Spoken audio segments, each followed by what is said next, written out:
चौधरी साहब जो जिनको कांग्रेस ने ट्रेजडी किंग बना के रखा, भारतीय जनता पार्टी ने जब वो उनको केंद्रीय मंत्री बनाया, उनकी धर्मपत्नी विधायक थी, उनका बेटा सांसद था, तब तो भाजपा जाति और धर्म की पार्टी नहीं थी।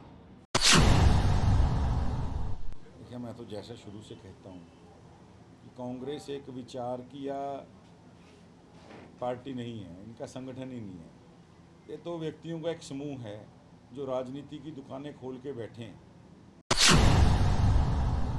देश के गृह मंत्री अमित शाह को लेकर दिए बयान के बाद एनसीपी नेता शरद पवार को भाजपा के नेताओं ने निशाने पर लिया है।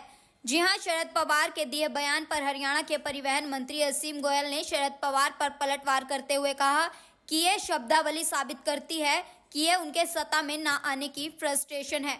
वहीं कांग्रेस नेता बीरेंद्र सिंह ने कहा कि भाजपा जाति और धर्म की पार्टी है। इसके बाद चौधरी बीरेंद्र सिंह असीम गोयल के निशाने पर आ गए।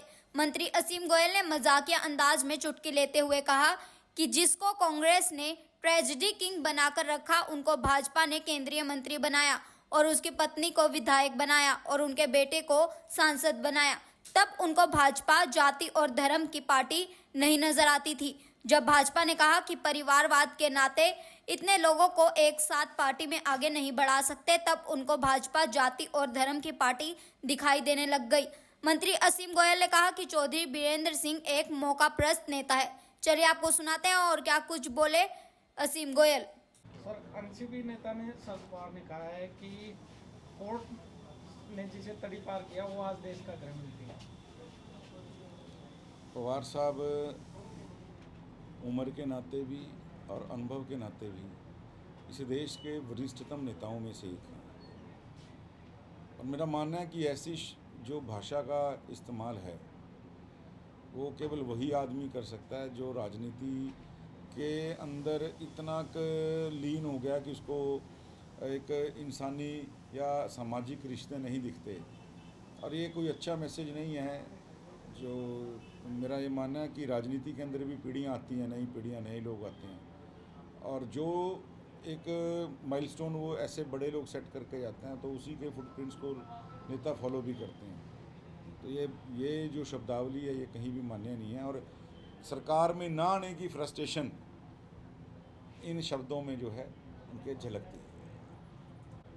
चौधरी साहब जो जिनको कांग्रेस ने ट्रेजडी किंग बना के रखा, भारतीय जनता पार्टी ने जब वो उनको केंद्रीय मंत्री बनाया, उनकी धर्मपत्नी विधायक थी, उनका बेटा सांसद था, तब तो भाजपा जाति और धर्म की पार्टी नहीं थी। और जब भारतीय जनता पार्टी ने कहा कि भाई यहाँ हम परिवारवाद के नाते इतने लोगों को राजनीति में आगे नहीं बढ़ा सकते, तो वही भारतीय जनता पार्टी जाति और धर्म की पार्टी बन गई। तो चौधरी वीरेंद्र सिंह मौकाप्रस्त नेता हैं। मेरा ये मानना है कि आज जिस कांग्रेस को गालियाँ देके वो बीजेपी में आए थे, आज बीजेपी को गाली देके कांग्रेस में जाने का जो ना वो कभी आगे कांग्रेस में कामयाब हो पाएंगे, अपना दल बना लें तो उसमें भी कामयाब नहीं हो पाएंगे। देखिए, मैं तो जैसा शुरू से कहता हूँ कि कांग्रेस एक विचार की या पार्टी नहीं है, इनका संगठन ही नहीं है। ये तो व्यक्तियों का एक समूह है जो राजनीति की दुकानें खोल के बैठे हैं, और किसकी दुकान में ज़्यादा माल होगा, किसकी दुकान में ज़्यादा सामान होगा, ये तो वो सेल लगाने वाले जिस तरह होते हैं कि भैया आपको आज मैं इतना डिस्काउंट करता हूँ, तो इस नाते दुकानें खोल के बैठे हैं। और इनका कोई विचार के प्रति या समाज के प्रति कोई जिम्मेवारी नहीं है। तो ये गुट हैं, एक कोई विचार के साथ जुड़े लोग नहीं हैं, और ये निश्चित रूप से ना अपने दल का ना समाज का किसी का भला नहीं कर सकते, और कांग्रेस इसी तरह समाप्त हो जाएगी।